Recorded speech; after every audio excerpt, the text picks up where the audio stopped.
ఇక మూసి బాధితులకు BRS legal cell అండగా ఉంటుందని అడ్వకేట్ లలితారెడ్డి హామీ ఇచ్చారు. ఇప్పటి వరకు 500 మందికి పైగా బాధితులు తమ వద్దకు వచ్చారని అడ్వకేట్ తెలిపారు.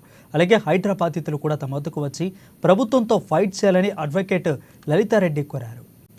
500 క్రాస్ అయిపోయారు.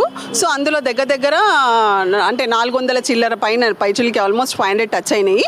సో అవన్నీ కూడా మేము 11 బ్యాచ్ కేసెస్ ఫైల్ చేసాము. రిట్ పిటిషన్స్ హైకోర్టులో వేసాము. ఇప్పటి వరకు ఇదే నిజమైతే మేము ఆల్రెడీ 11 బ్యాచ్ కేసెస్ వేసాము. ఆ 11 బ్యాచ్ కేసెస్లో ఎంతమంది ఉన్నారు వాళ్ళందరి టైటిల్ డాక్యుమెంట్స్ కూడా మేము కోర్టులో వేసాము. సో వాళ్ళు నిజంగా అలా డబ్బులు ఇచ్చో లేకపోతే బాధితులు కాని వాళ్ళే అయితే కోర్టుకు వచ్చి కోర్టులో అయితే వాళ్ళ హౌస్ డాక్యుమెంట్స్ అన్నీ ఉన్నాయి కదా. సో దానివల్ల క్లియర్గా తెలిసిపోతుంది వాళ్ళు బాధితులా వాళ్ళు లేకపోతే అంటే కాంగ్రెస్ వాళ్ళు అలిగేషన్ పెట్టినట్టుగా ఇంకెవరన్నా అని తెలుస్తుంది.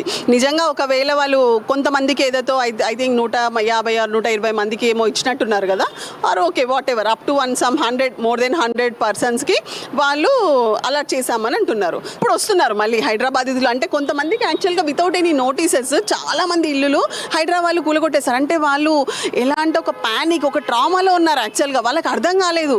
ఒక సండే రోజు ఎర్లీ మార్నింగ్ వచ్చేసి మార్నింగ్ నుంచి 7:30కి డెమాలిషన్ స్టార్ట్ చేసేసి టైం ఇవ్వకుండా అసలు కొన్ని లక్షల్లో వాళ్ళకి నష్టాలు జరిగాయి. కొంతమందికి అయితే ఐ థింక్ క్రోర్స్ దాటింది వాళ్ళకైతే.